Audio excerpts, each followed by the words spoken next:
Tu t'es déjà demandé quelle est la différence entre le HAZOP et l'analyse SST?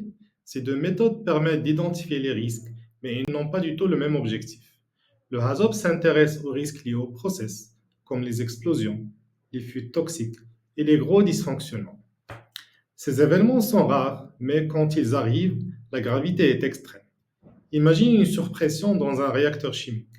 Une explosion pourrait endommager toute l'installation et mettre des vies en danger.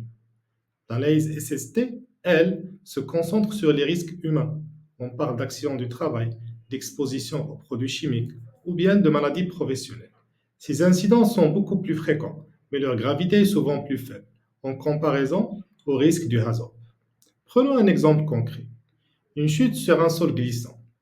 Ce type d'accident arrive très souvent dans une usine ou un atelier, mais dans la majorité des cas, il entraîne une blessure légère, une entorse ou au pire une fracture.